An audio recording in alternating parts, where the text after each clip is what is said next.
Vamos começar, como nós habitualmente fazemos, com alguns comentários internacionais que são importantes, né? Bom, a notícia internacional mais importante é justamente o caso do Chile, né? Onde foi feita a eleição para a Assembleia Constituinte e a eleição deu uma larga margem de vantagem para um voto à esquerda, né? Logicamente que nós temos que aqui fazer uma avaliação do resultado desse voto, né? Nesse sentido, nós temos que fazer uma diferença, estabelecer uma diferença entre o caráter do voto e o resultado do voto, que são duas coisas distintas. Porque, frequentemente, né, há uma tendência a votar num determinado sentido, mas essa tendência ela é canalizada por uma força política que não tem nada a ver com ela efetivamente, né? O que mais chama a atenção na eleição chilena, e que eu acho que é um elemento fundamental, inclusive, para se discutir a situação política brasileira, é que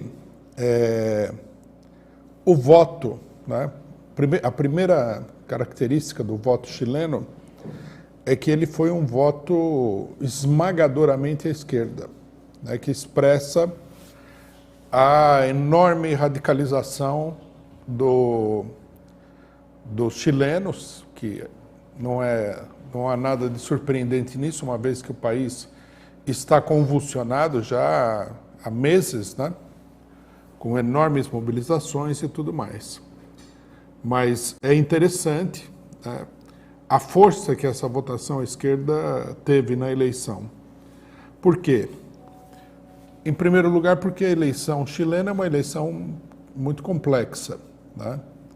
Nós temos que levar em consideração dois grandes fatores. O primeiro fator é o número de pessoas que serão aí membros da Constituinte, né? De 155, deverá ser a organização parlamentar mais reduzida que já houve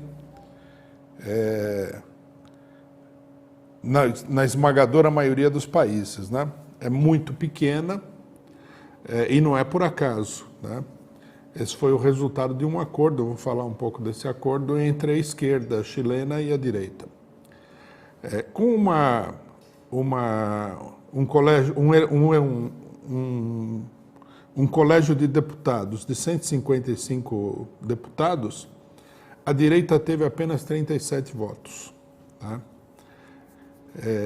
Sendo que a esmagadora maioria dos votos acabaram nas mãos de setores que ou são de esquerda ou pelo menos têm aparência de ser de esquerda.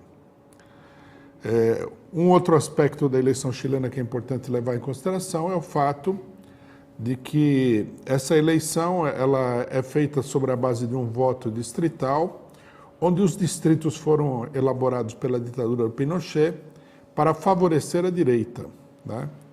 E mesmo com isso, né, a votação foi extraordinariamente grande à esquerda. Então, né, esse é o primeiro dado da eleição chilena. Nós tivemos, a eleição apresentou aí uma tendência muito, mas muito esmagadora em favor da esquerda. Se na eleição não tivesse sido feito um acordo entre a esquerda e a direita, né, para que a Constituinte tivesse as características direitistas e reacionárias que tem, essa votação ela seria, praticamente, ela acabaria com a direita no país. É uma coisa muito clara. Qual é a importância desse fato, né? Por que nós estamos destacando o caráter da eleição? Porque essa eleição é um sintoma extremamente poderoso das tendências da situação política, não apenas chilena, como internacional, né?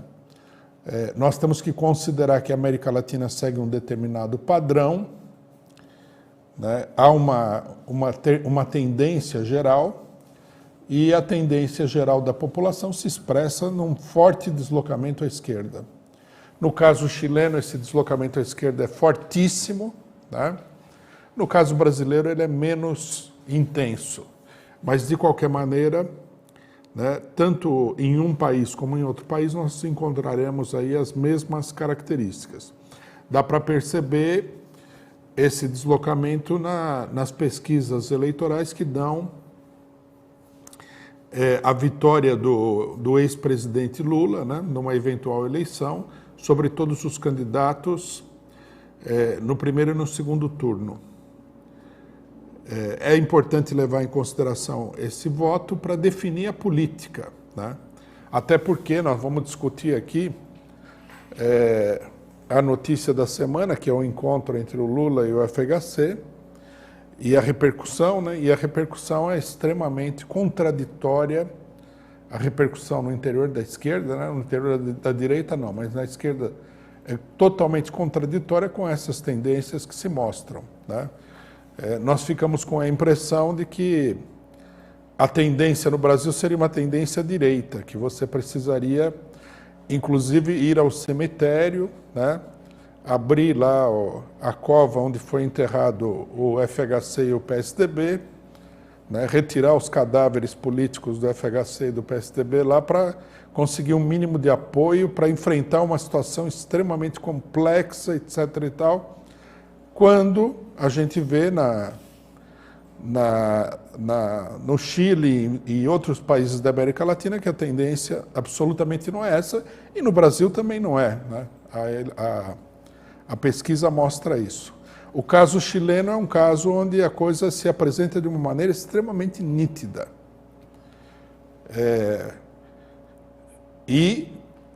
Mostra uma tendência geral na América Latina, que é uma tendência de características revolucionárias. Não é que nós estejamos numa situação revolucionária, mas nós temos uma tendência de características revolucionárias.